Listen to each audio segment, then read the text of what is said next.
go. Okay.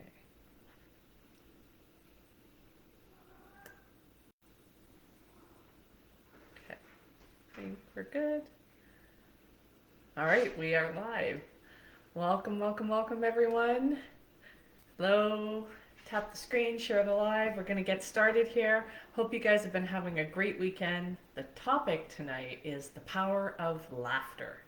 And so we should have some fun. I've got some really cool stories to share with you guys and how laughter can help dissipate fear. Okay, so we're going to go through this tonight. If you're on TikTok, go ahead, tap the screen, share the live. Helps boost the algorithm, helps share this with other people. And also, if you're on Facebook, go ahead and type in hashtag live if you're watching live so I know that you're here. If you're watching the replay, type in hashtag replay. So if this is your first time joining, my name is Tina. I am a happiness coach, and I help people go from being in a dark place, feeling a lot of fear, anxiety, depression, those kind of feelings, those lower vibration feelings, and moving into a happier state. I do this by sharing my experience, strength, and hope, and these are tools that I use to help me on a day-to-day basis to get into a better space. So tonight's topic, so fear and laughter. So fear is something that, like, I remember when I was a kid that I would watch scary movies and stuff like that. And oftentimes I would end up having like nightmares from them. And you get yourself all freaked out about these kind of things. And I often would be somebody who is much more afraid, more timid to try new things and all that. And I remember this one time I was going to Canada's Wonderland with my cousin. And I was always afraid of the roller coasters. There was a couple that, like, I didn't mind. So if you've been to Canada's Wonderland, the Dragon Flyer, that one is my fave. That's got like a double loop. I'm okay with that one because it only had that one drop. And I never saw that ride get stuck. My biggest fear was getting stuck on the ride, where people would be sitting there for like an hour. Suspended on the ride, and I didn't want that to happen. So there were a couple of rides that I just didn't go on. So my cousin was trying to get me to go on the Mind Buster, and I did not want to go, and I kept trying to run away. So I'd lose my mind. Yeah, I'm not so good with those kind of things. So my cousin and his friend went and they grabbed me. They both, like, on each side, one grabbed a leg and an arm and carried me to the ride. And going through it, it's like, there were always these really, really long lineups, and it's like this whole maze and the serpentine, and you can't really go anywhere once you're in the line. Like, you can't get over the barriers or anything else like that without, being mocked and shamed publicly. So it's like standing in the line and you're waiting and waiting, and as you're waiting for things, that anxiety starts to build and that fear starts to build. So it's not just the ride itself, it's the anticipation of what's going to happen. And seriously, though, they get taken apart and put together every weekend. No, no, this was a permanent place. It's not like a carnival kind of ride. It's more, yeah, it's more in place, kind of like a Six Flags or even a Universal Studios. Yeah, I know. Anything can happen, right? But you could also be crossing the street and something could happen. So there's those things. But yes, it was really scary. So standing in the line and you're waiting, and that anxiety is really building up and the fear builds up, and you're trying to distract yourself. And that's the thing with just even going to an amusement park in the first place. Make sure that you're going with people you actually enjoy being with and having fun with, because most of the time spent in an amusement park is standing in line waiting. Yes, you're a PTSDer. Oh, okay. Do you have that with roller coasters, or is there something that you're struggling with? Category cat mom. I like the name. So going on the rides, you end up sitting there and you're waiting, and so enjoying the time that you have with each other. And I noticed that one thing that the guys tend to do is they tend to mock each other. And I hung around with guys a lot, so I learned to mock the fear because they'd laugh at each other and they'd give digs and pick at each other in good fun, good natured kind of thing. But it was more to mitigate their own fear. Why? Because you can't feel the fear if you're actually laughing. And so it's like you have this whole buildup as you're waiting in the line. And then they also made me go to the front cart. And a couple of times I tried to escape and they kind of got me back there. And then they sat me down in the cart and then pulled the bar over my lap. And I'm sitting there, I'm like, oh no, I don't want to do this because it's the very front cart. And I'm like, ah. And it's that slow, slow climb up the hill, and you know what's coming. And I was like so tense, so anxious about it. And then you get all these feelings in your body, and it's like you've tensed right up. And I'd press my feet against the front of the cart, and I almost broke my toe in the process. I was pressing so hard. As you get up to the top of the hill and it's going so friggin' slow, and you're like, could you just go like up the hill faster? Can we just go up the hill faster? Because all of this buildup is killing me, right? And then it's that first drop. That first drop, when it happens, it's like your breath comes out of your lungs and you're like, oh no, it's that feeling of complete loss of control. It's like you have no control over what's happening and you just have to go along with the ride and hope everything works out. And that kind of fear and anxiety. But the thing is once that first drop, every other drop after that happens, it was not a big deal. It didn't hit the same. But it's that first drop. Oh, ugh, man, I hate that first drop. But some people just love that. And the thing is, you go through the ride and then you finally get off the ride and you've survived it and it's all good.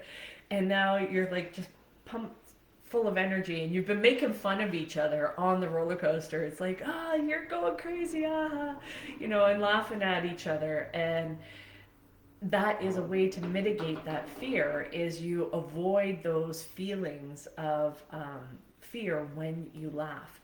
And as I got older, back to the horror movie kind of situation, is like I hated when they put funny scenes in horror movies because it took away the ability to feel that fear.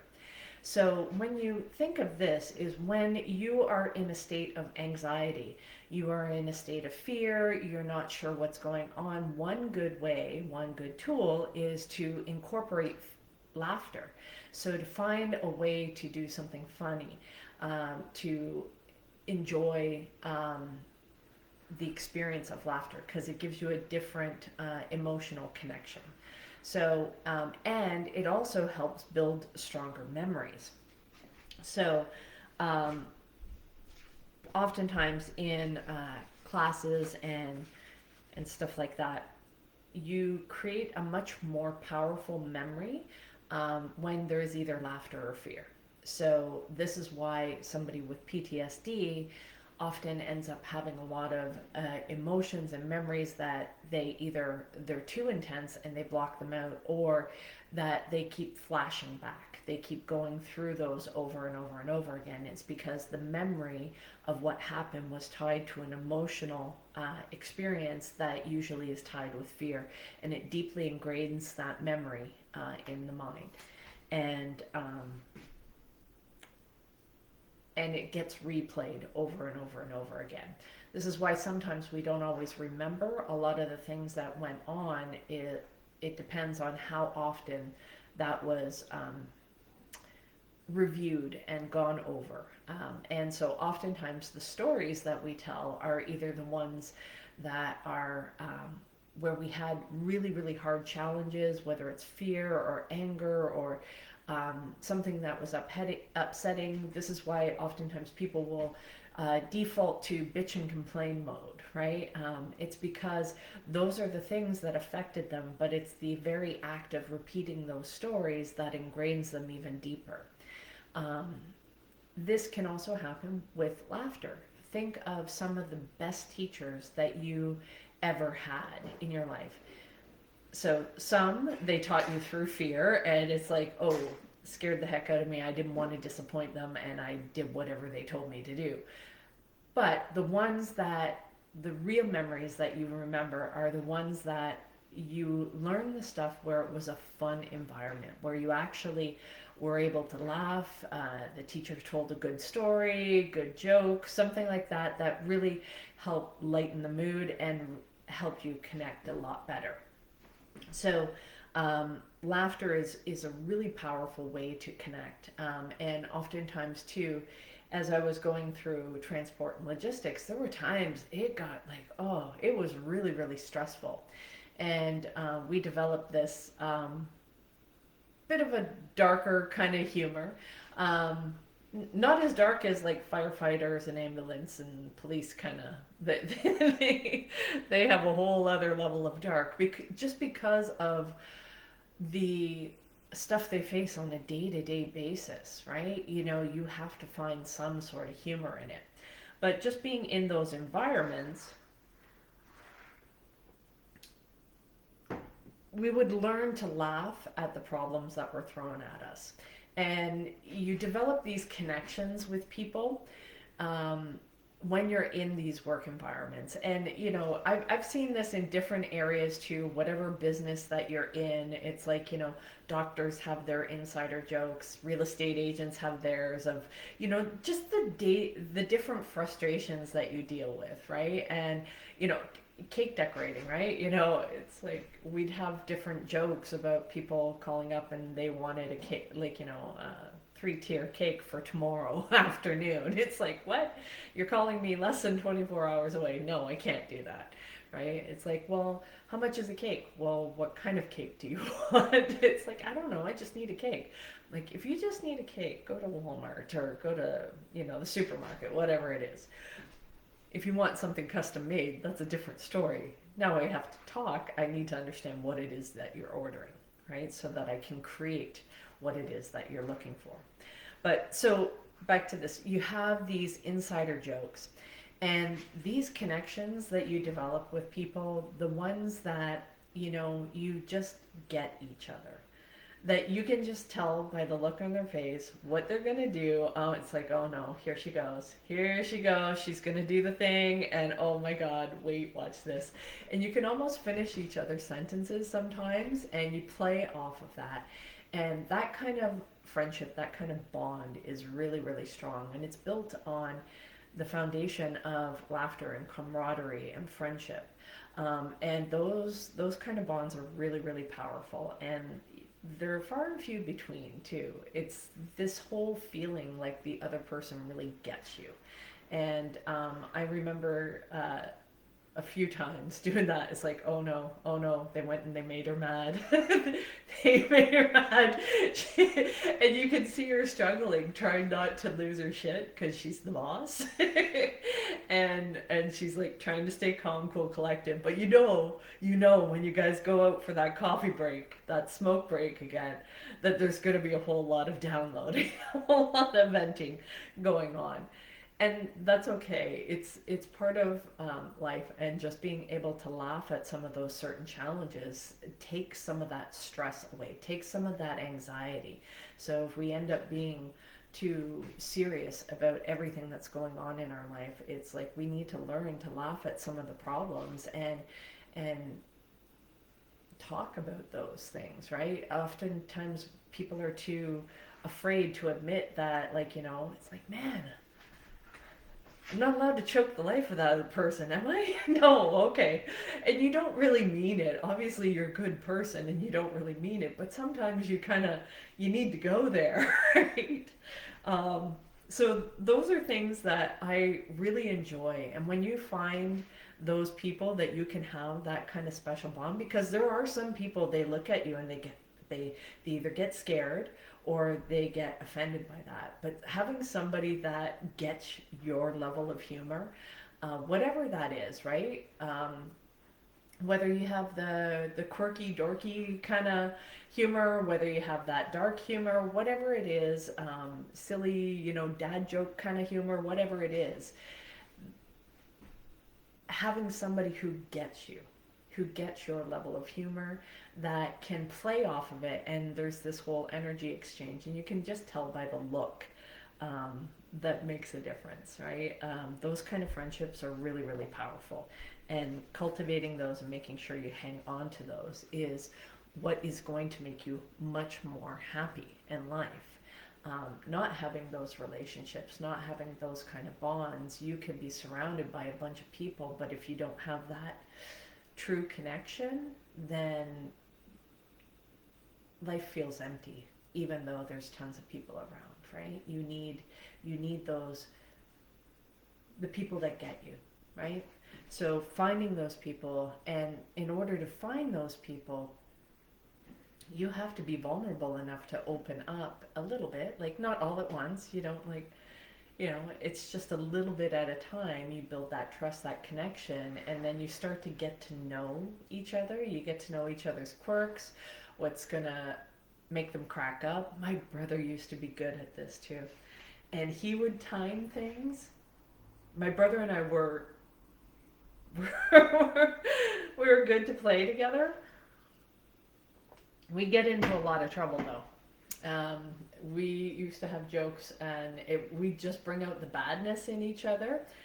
Not the real badness, but like, just goofing around, kind of being idiots. And it's like, we would go to, it would be a wedding or a funeral or something that it's a little bit more of a somber event, happy event, if it's a wedding, right?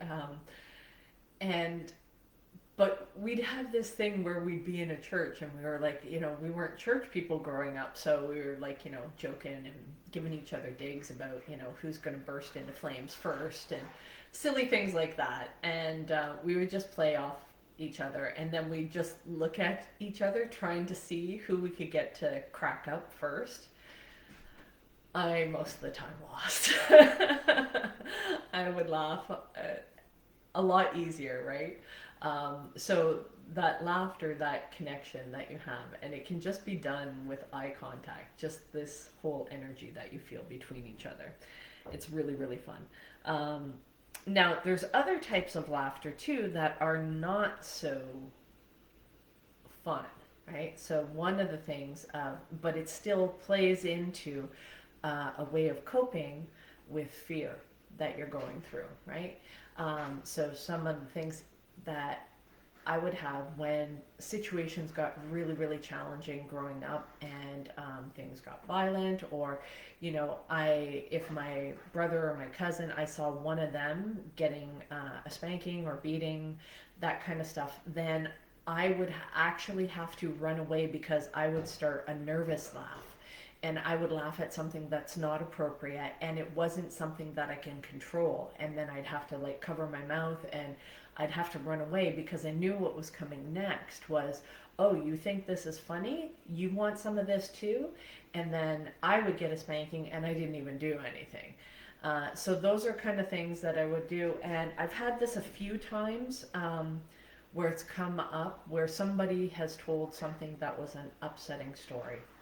And it's devastating when this happens, because it's like this automatic defense mechanism, right? It's a way of coping with something extremely stressful, that you end up laughing about a situation that is not at all funny.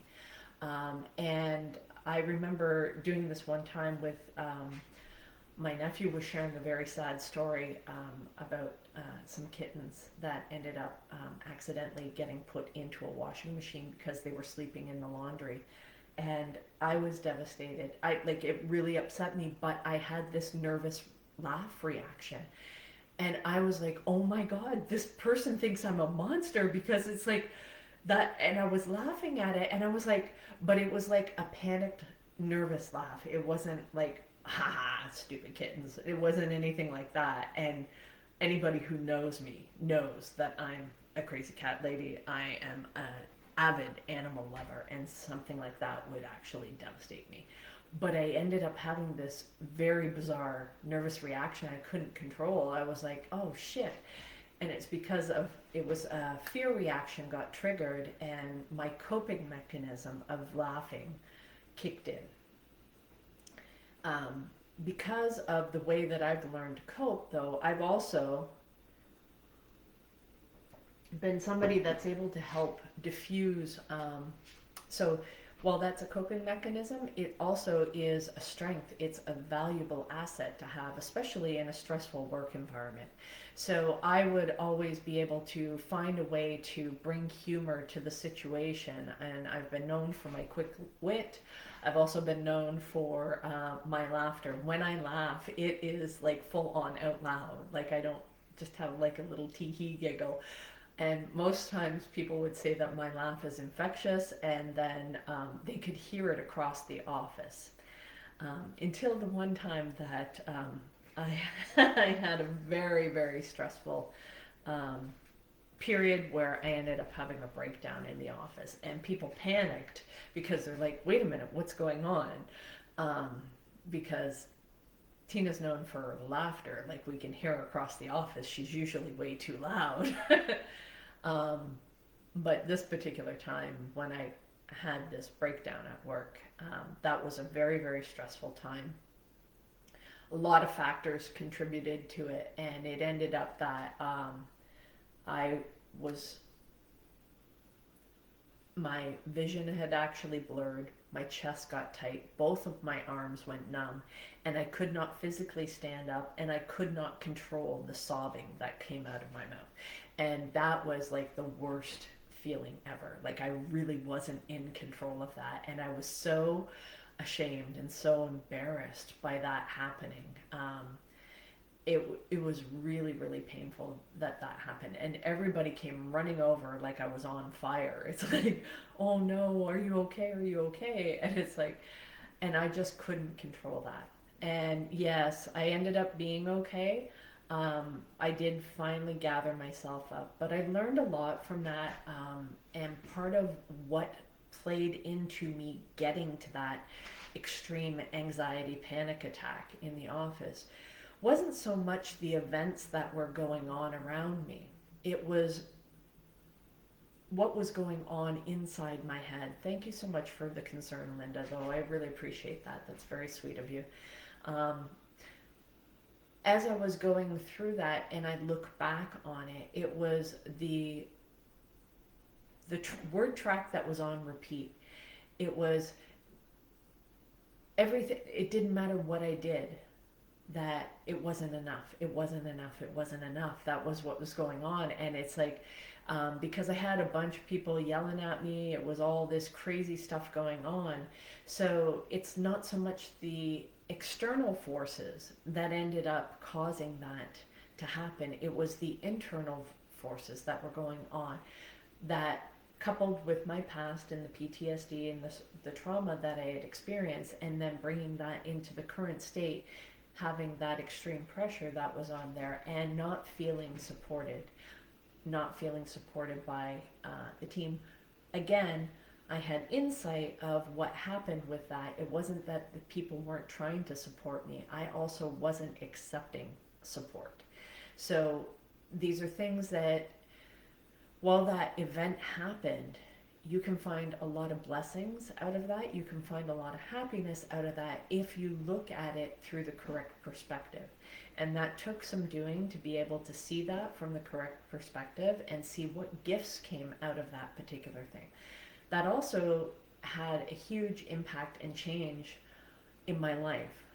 If I hadn't experienced that event, I wouldn't be where I'm at today. I wouldn't be talking to you like this on TikTok and Facebook Live. I would not be sharing my story. I would still be doing things, hiding in the background, not stepping into the fullest piece. But that was a catalyst, because after that event, I knew I had been working as hard as I possibly could. And I I was coming in at 8 a.m., leaving work at 3 a.m., and back in the next morning for 8 a.m. And I had been doing that over a long loop.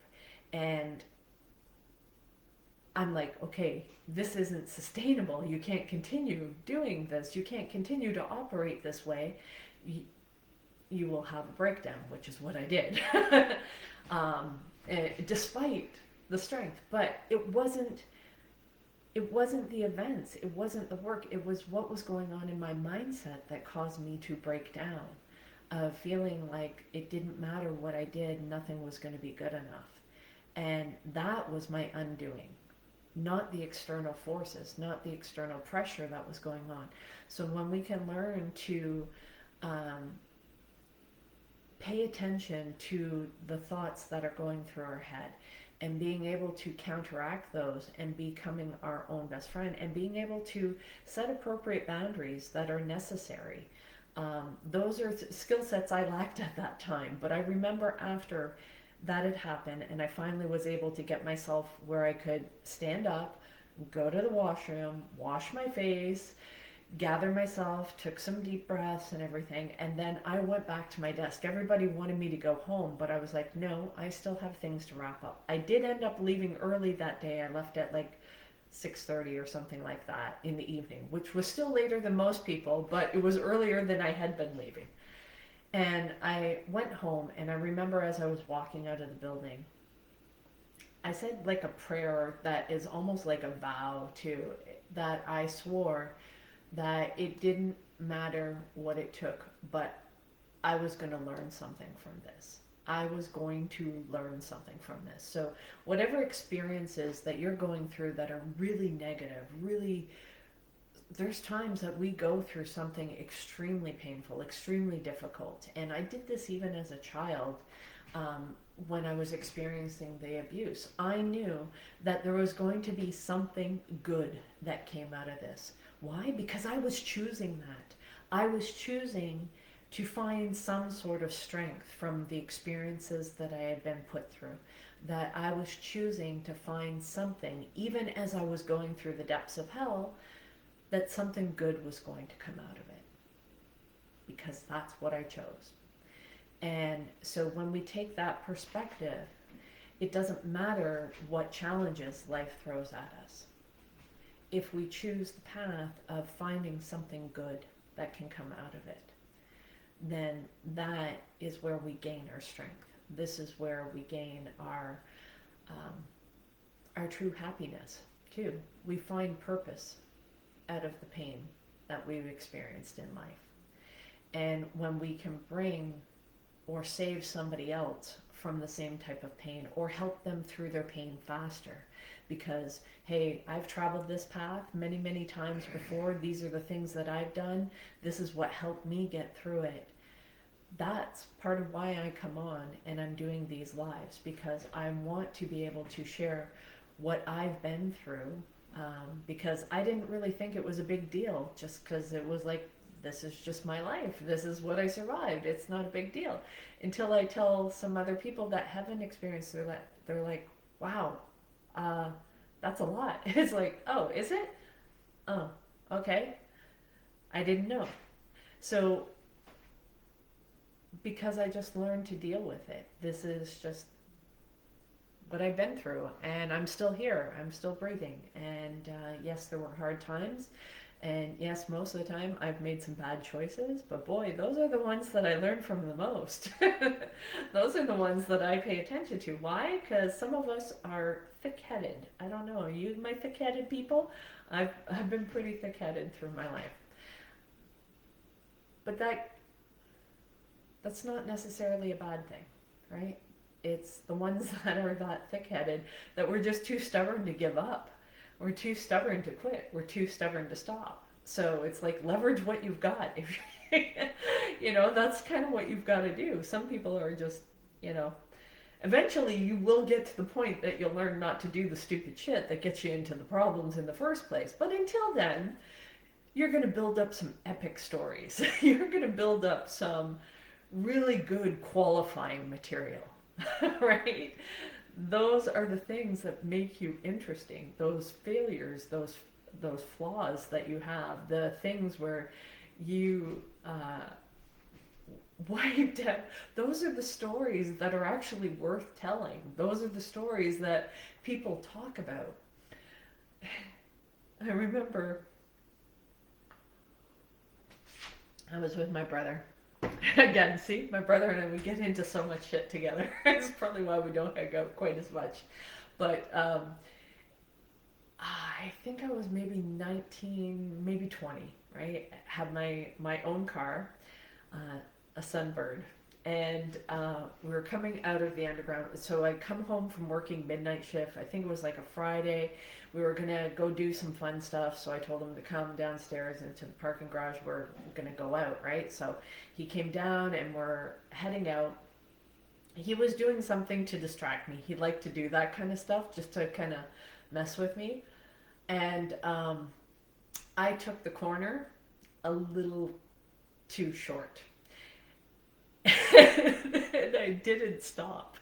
So I like crunched in the whole passenger side door. Oh man, I was like devastated because this is my first car. It was like, it was in really good condition, was until I took that corner and I grated and I crunched the side of the door. And I remember I got out, my brother got out of the car and he's like, closed the door, and then he was like, oh shit. And I got around to the other side and I just started wailing because I was like, oh man, I just trashed my car.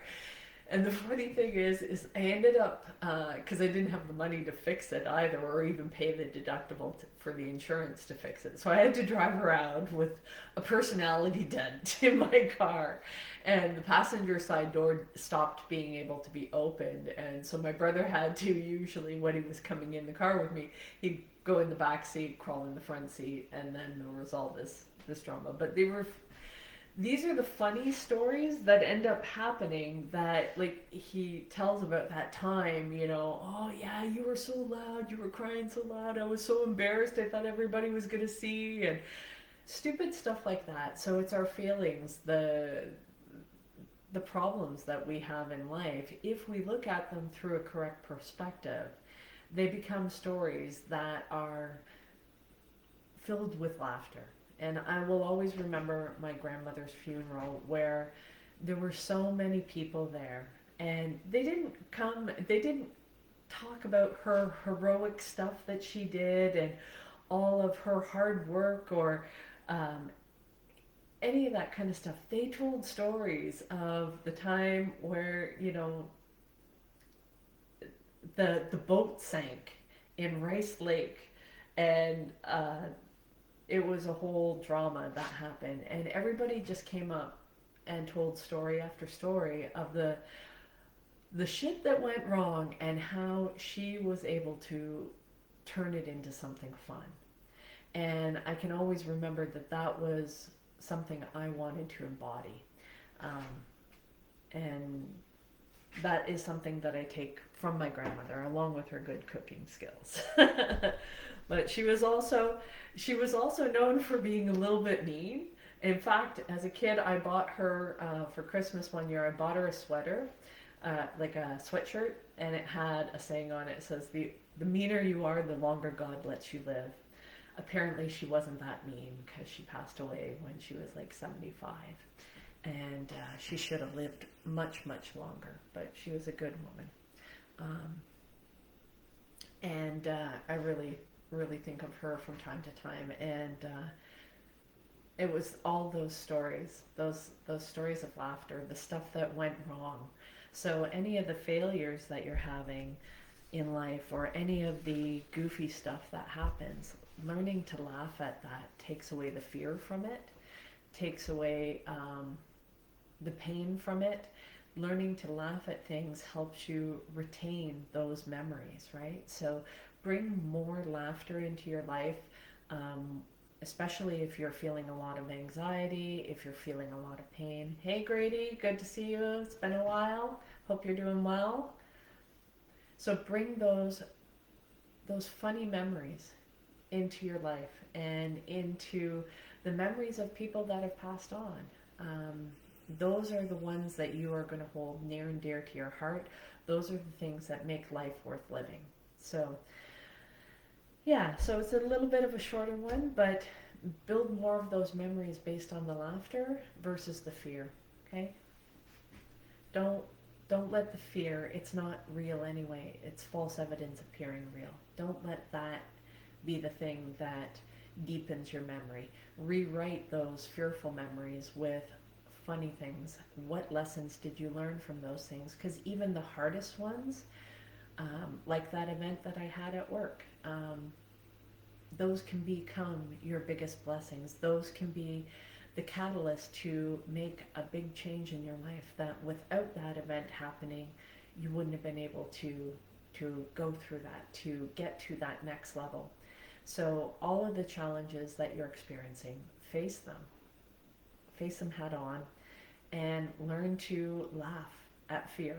At, even if it's maniacal, right? You know, get a little crazy about it and just really embrace those the fact that when you're going through this really hard time, that you're going to have one hell of an epic story to tell when you get through to the other side, right? So, what do you guys do for laughter? Do you like to watch certain comedies? Do you like to, you know, watch cat videos? I don't know. Like, I like cat videos. Some of those are fun, but I like there was a game show called Most Extreme Elimination Challenge. Have you guys ever heard of that?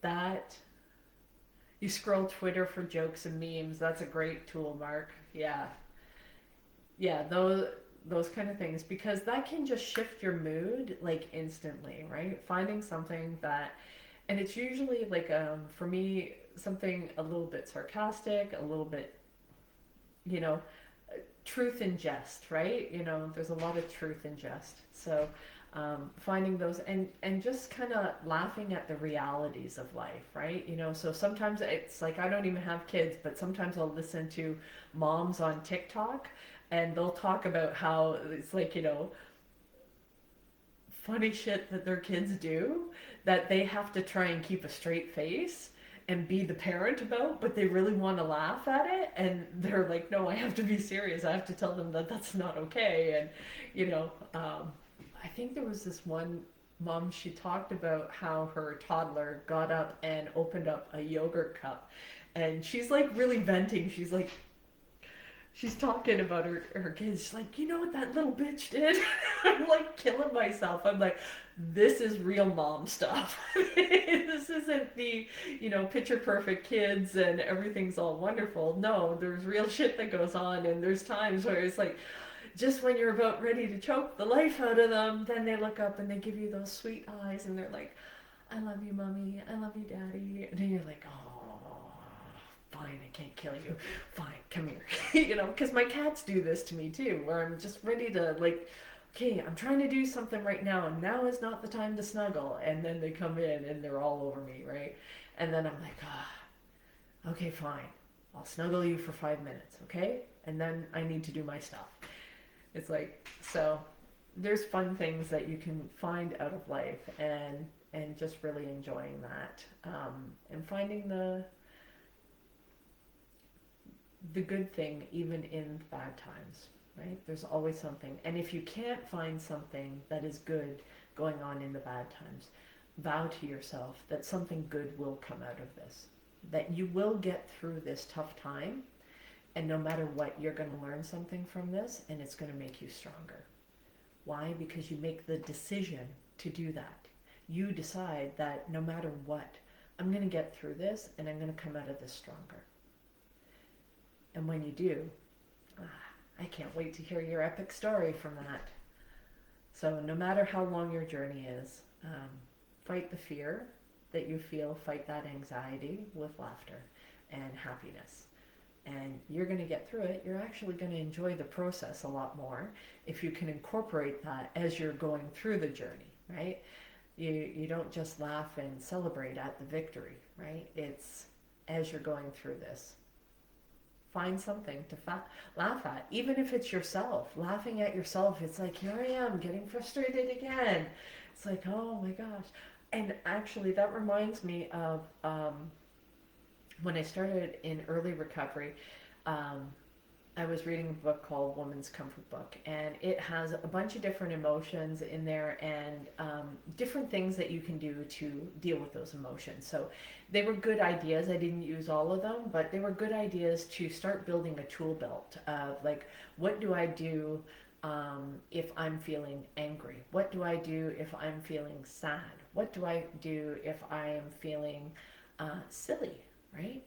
Silliness was a whole new thing. I actually had to deliberately practice being silly about things. And I'm not good at being silly. I tend to be a little bit more on the serious side. I tend to be a little bit, um, in certain circumstances, I'll have this whole resting bitch face kind of thing that happens. Some people don't. I'm known for my laughter as well too, so it's kind of like it depends which side you get to see of me is the environment that I'm in. So if I'm stressed out, angry, afraid, if I'm afraid, you're going to see more of that tense uh, side. But when I'm relaxed, when I feel safe, when I feel secure, then I'm all giggles, which really pisses some very serious people off. So, um, yeah, I've had a few of those people at work that they think that you can't work and be happy. It's like, what?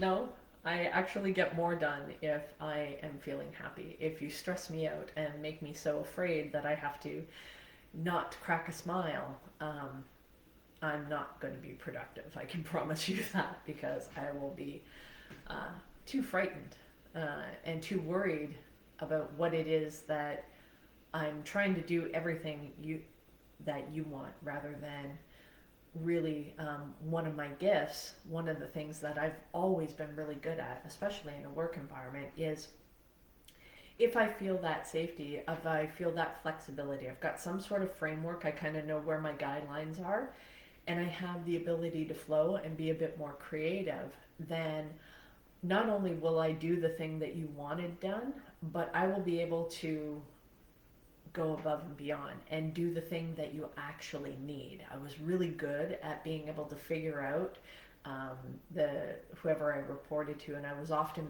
and the closer I was with them, the more information and the more I understood them, then not only, so they would ask me for a certain thing because they wanted something and they thought that that was the way, and that's kind of like a little bit of a micromanage kind of thing. um, and they're not intending it. They're just like, I think I need this. But because I understood what problem that they were trying to solve, because they were open with me and they were able to explain that, then I was not only able to give them the data that they were looking for, I was able to provide them additional information that actually solved the problem. And they're like, oh, I hadn't thought of that. I didn't think of that way. And I'm like, yeah, well, I knew that because these other people, they talked to me and I had this other information that you didn't have. Why? Because those people aren't going to talk to you because you're the boss, but I knew these people and I understood what was going on and they opened up to me. So because of that, I had insider information. I now could solve the problem that they were trying to solve, but only because they were open enough to me to share what was really bothering them. And I knew that the data that they were asking for wasn't actually going to solve the problem. It was just going to give them proof of something that they're right. And, well, you can be right or you can be happy, right? I think they wanted the problem solved. They didn't care what the data is. They just wanted the problem solved. And they thought that if they went this way, that it would be solved, when in fact there was actually better ways to solve the problem. So those are just kind of little things of being open, facing fear with laughter, and finding ways to laugh at ourselves when we're being goofy about stuff. It's like, oh yeah, there I am doing that thing again. You got to get frustrated with yourself, and frustrated in a fun way, right? And just, yep, I'm doing the thing again, right? Because we all have those repetitive patterns that we fall into, our default behaviors. Why? Because those at some point actually worked for us. So if we tend to get tense, or we tend to get angry and we push people away, or we, you know, get defensive about things, right? Or you get super like focused and you block everything else out. Whatever it is, like, you can learn to laugh at your shortcomings, right? Your idiosyncrasies, the different quirks, the things that make you weird, right? And wonderful. So, guys, I think we're going to wrap that up for tonight. Bring more laughter into your life. Battle that fear that's not even real anyway, um, with more happiness, more laughter, more joy into your life. Okay? So, and Katie is having fun. I don't know if you guys could hear her or not, but she's running around. She's got her toys. She is incorporating more fun and laughter in her life. Now she's looking at me like, hey, are you making fun of me? All right, guys. Thank you so much, Mark. It's good to see you as always. Welcome back, and we will see you again tomorrow night. For those of you that jumped in and want to watch the replays, you can check out my YouTube channel, Coach Tina B 125, and all the replays are posted there, and you will see artwork, like my artwork that's in the background here, on there that is available for purchase on Redbubble. Okay, so there we go. So, guys, have a great night. Enjoy the rest of your Sunday, and we will talk to you again tomorrow night, 9 p.m. Eastern-ish time. Okay? Take care. Bye. Which one am I?